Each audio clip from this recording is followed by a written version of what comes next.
तो आइए इस लेक्चर में वो डिस्कस करते हैं angular momentum for a rigid body system in pure rotation. ठीक है, तो कोई भी अगर एक रिजिड बॉडी प्योर रोटेशन में, तो प्योर रोटेशन का मतलब ध्यान दीजिएगा हमेशा ऐसा होगा कि कोई एक एक्सिस पॉइंट फिक्स होगा। इंस्टेंटेनियस नहीं है, मतलब कंटिन्यूस प्योर रोटेशन में तो इंस्टेंटेनियस तो हो सकता है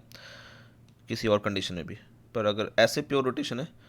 तो कोई एक रिजिड बॉडी होगा, कोई एक पॉइंट होगा जिसके अबाउट वो ओमेगा से रोटेट कर होगा। ओमेगा से रोटेट करने का मतलब क्या होगा कि अगर, ठीक है, जैसे इसको हम लोग ऐसे ले लें, कोई ऐसे रिजिड बॉडी है और इसके अबाउट ओमेगा से रोटेट कर रहा है, तो हर पॉइंट का जो वेलोसिटी होगा यहाँ से आर वेक्टर तो ऐसे परपेंडिकुलर होगा उसके, यहाँ पे ऐसे होगा। तो किसी भी पॉइंट का अगर वेलोसिटी होगा, ठीक है, किसी भी पॉइंट का अगर वेलोसिटी होगा जो फिक्स जिसके अबाउट रोटेट हो रहा है, तो कहीं का भी अगर आप वेलोसिटी देखोगे तो वहाँ से परपेंडिकुलर ड्रॉप करोगे, ठीक है, तो वो आर वेक्टर आपका निकल के आएगा। ठीक, तो कहीं का भी अगर आप वेलोसिटी वेक्टर देखोगे तो इस पॉइंट से अगर वो लाइन मिला होगा उस पॉइंट पे जिस पॉइंट का वेलोसिटी वेक्टर होगा वो तो परपेंडिकुलर आएगा। ठीक है, जैसे इस पॉइंट का अगर हम वेलोसिटी देखें तो उसका जो डायरेक्शन होगा, तो यहाँ से अगर हम लाइन मिलाएं तो पक्के तौर पर वो लाइन क्या होगा, परपेंडिकुलर होगा। जैसे इस पॉइंट का देखोगे तो यहाँ का जो वेलोसिटी वेक्टर होगा, अगर जिस पॉइंट की बात करें तो जो डायरेक्शन वेलोसिटी वेक्टर का और यहाँ से लाइन मिला है तो ये क्या होगा 90 डिग्री कहीं से भी। तो प्योर रोटेशन का ये मतलब हो गया।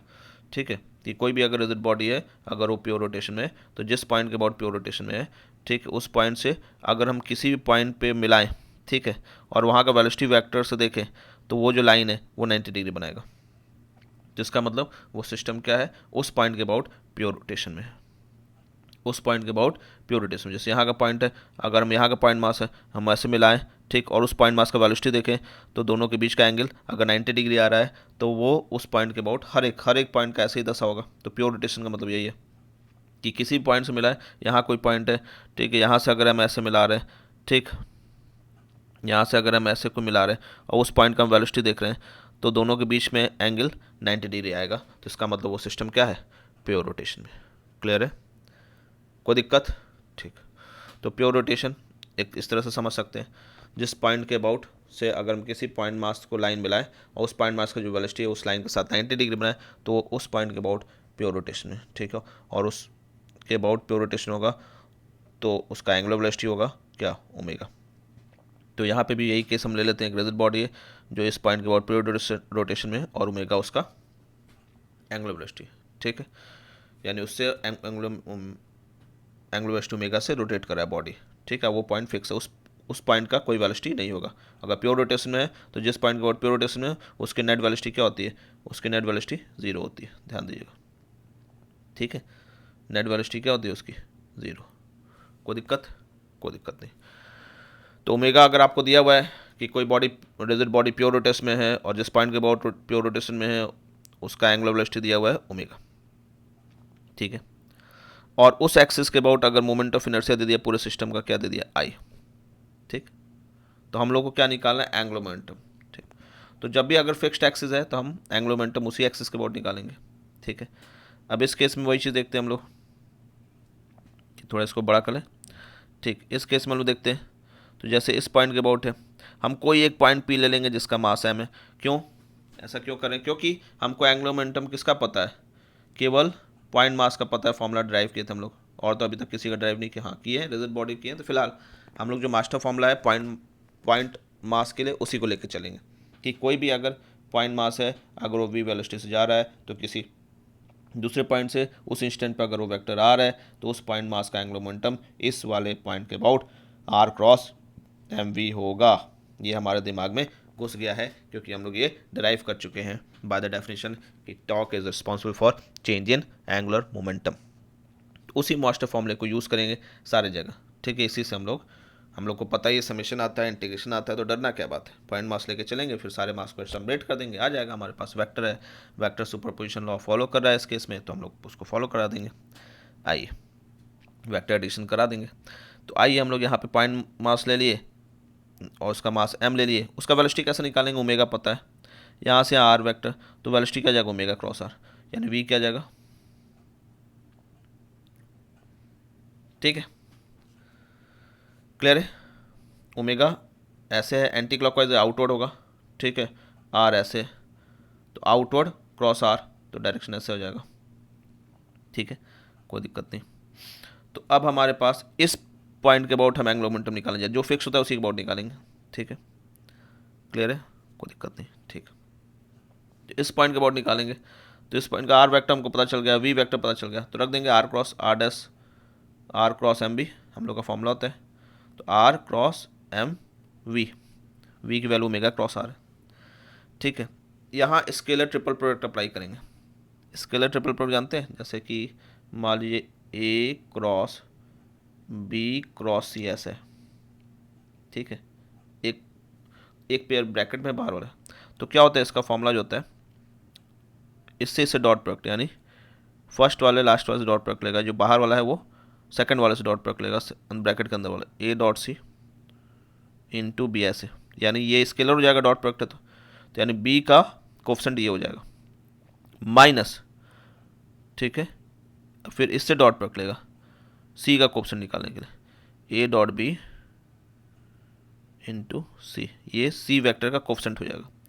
यानी ए क्रॉस जिस एक ब्रैकेट में बी क्रॉस सी है, ठीक है, तो इस वेक्टर का जो रिजल्टेंट होगा वो किस प्लेन में आएगा, बी और सी के प्लेन में आएगा, ठीक है, ए क्रॉस बी क्रॉस सी है तो उसका रिजल्टेंट बी और सी के प्लेन में आएगा, बी का कोफिशिएंट ए डॉट सी होगा और सी का कोफिशिएंट, पहले वाले वेक्टर का कोफिशिएंट ए डॉट सी होगा और दूसरे वाले वेक्टर का कोफिशिएंट क्या हो जाएगा, A dot B minus sign के साथ। अगर इन दोनों में समझ गए ये formula, A cross C bracket में, तो A dot C into B minus A dot B into C, ठीक है, पहले वाले वेक्टर का कोफिशिएंट ए डॉट सी माइनस दूसरे वाले वेक्टर का coefficient A dot C sorry A dot B, पहले वाले वेक्टर बी का कोफिशिएंट क्या होगा, ए डॉट सी माइनस सी वाले कोफिशिएंट ए डॉट बी, ठीक है। जैसे कि अगर यही चीज़ ऐसे रहता, मान लो कुछ इस टाइप का रहता कि ए क्रॉस बी क्रॉस सी, तो इसका रिजल्टेंट किस प्लेन में होता, जो ब्रैकेट के अंदर है उसके प्लेन में। ऐसा क्यों हो रहा है क्रॉस प्रोडक्ट में, एक बार क्रॉस प्रोडक्ट को रिकॉल कर लेते हैं, ठीक है, ध्यान दीजिए, जैसे ए क्रॉस बी क्रॉस प्रोडक्ट का रिजल्टेंट, जैसे इसका रिजल्टेंट जो होगा इसके परपेंडिकुलर होगा ए बी के, ठीक है, ए क्रॉस बी का जो रिजल्टेंट होगा वो ए और बी के प्लेन के परपेंडिकुलर होगा, डेफिनेट है, क्रॉस प्रोडक्ट का रिजल्टेंट हमेशा जो वेक्टर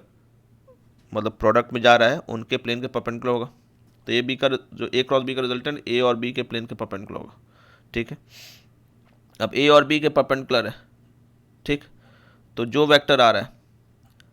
ए और बी का, मान लीजिए ए और बी का कोई प्लेन ऐसे, ठीक है, उसके परपेंडिकुलर आ रहा है ए क्रॉस बी, अब सी किधर भी हो सकता है, पक्का है सी ऐसे कुछ या किधर भी हो सकता है, इस प्लेन में हो सकता है, पैरेलल तो नहीं होगा, खैर पैरेलल तो जीरो हो जाएगा, इसके पैरेलल नहीं होगा, मगर ए बी के प्लेन में हो सकता है, कहीं भी प्लेन में हो सकता है। तो जब आप इनके साथ निकालोगे तो ये कुछ मान लीजिए कुछ आ गया रिजल्टेंट आर, तो आर क्रॉस सी हो गया, तो ये आर वेक्टर है ये सी वेक्टर है, तो आर क्रॉस सी का प्रोडक्ट आर और सी के परपेंडिकुलर, और आर और सी आर का परपेंडिकुलर जो भी होगा वो निश्चित है कि इस प्लेन के पैरेलल होगा, और ये प्लेन किसका था, ए और बी का, ठीक है। आर क्रॉस सी जो होगा वो आर और सी के प्लेन के परपेंडिकुलर, और आर और सी का जो भी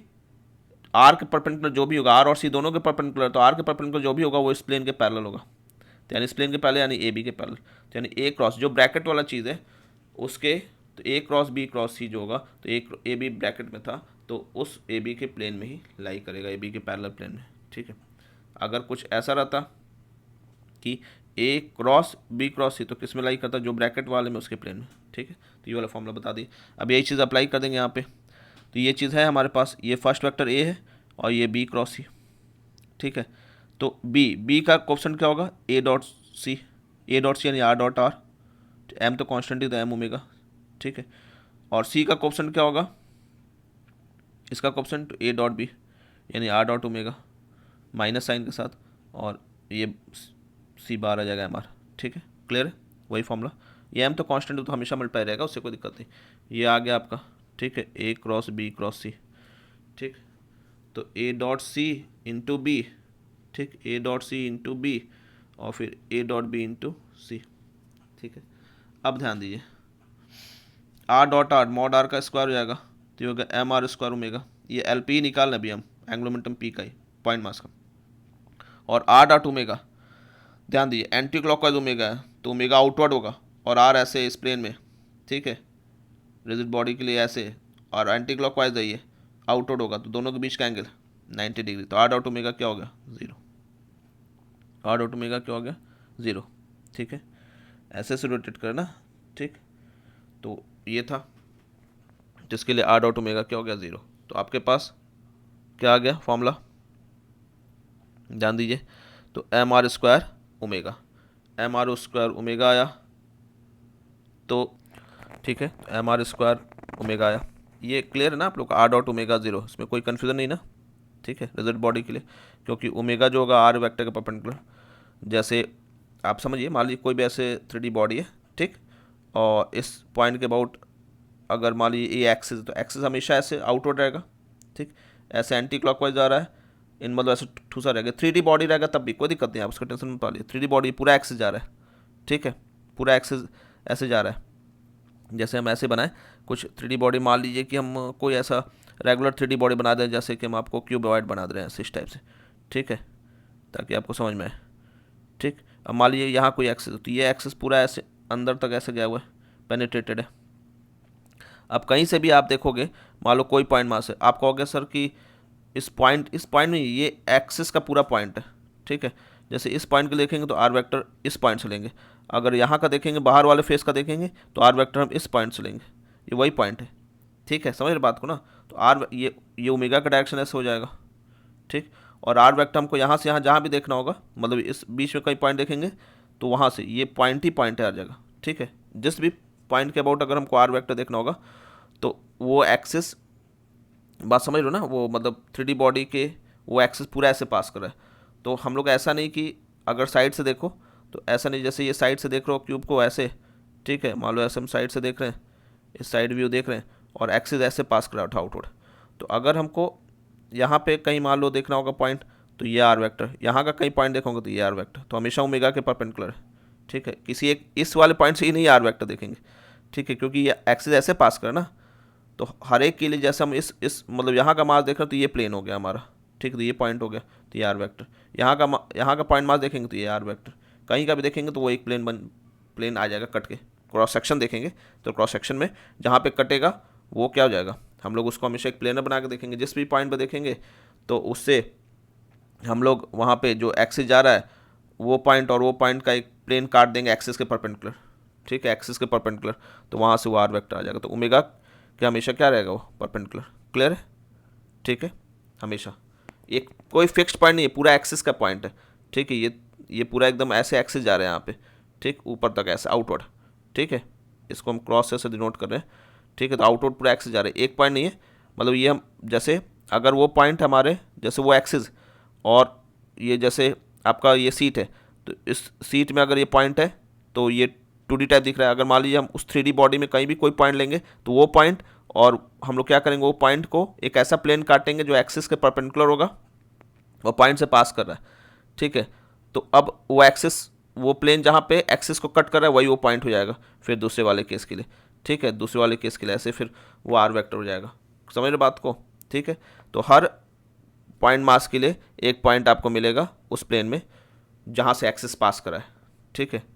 अगर आप कोई एक पॉइंट मास देख रहे हैं, ठीक है, तो एक उस पॉइंट मास से एक प्लेन बनाइए जो कि एक्सिस के परपेंडिकुलर है, ठीक है, तो उस प्लेन में जहाँ पे एक्सिस पास कर रहा है, ठीक है, वही आपका पॉइंट हो जाएगा, point of axis of rotation, ठीक है, तो वहाँ से जब भी आप ड्रॉ करोगे तो वो प्लेन में जब आप पहले ही बना दिए हो तो ये तो आर वेक्टर हमेशा उस एक्सिस के परपेंडिकुलर ही रहेगा, तो ओमेगा डॉट आर क्या होगा 0, ठीक है। अब ये तो आ गया हमारे पास एम आर स्क्वायर ओमेगा, तो एल पी ये पी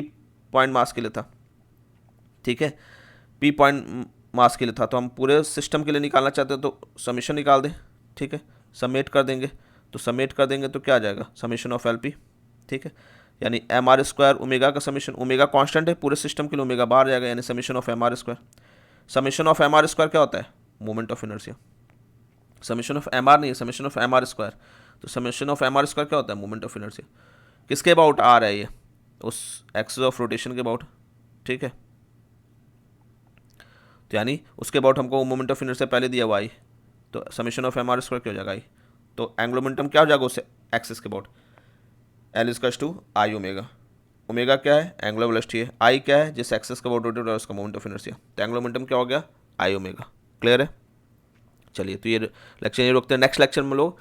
पिछले लेक्चर में हम लोग ट्रांसलेशनल मोशन बॉडी के लिए पढ़ लिए, इस लेक्चर में लोग प्योरली रोटेशन के लिए पढ़ लिए, पिछले में प्योरली ट्रांसलेशन, इसमें प्योरली रोटेशन, आगे में दोनों का कॉम्बिनेशन यानी रोलिंग के लिए पढ़ेंगे। ठीक है,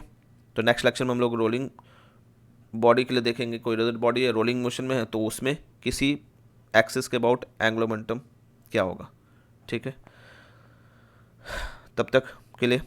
स्टे कनेक्टेड। Thank you.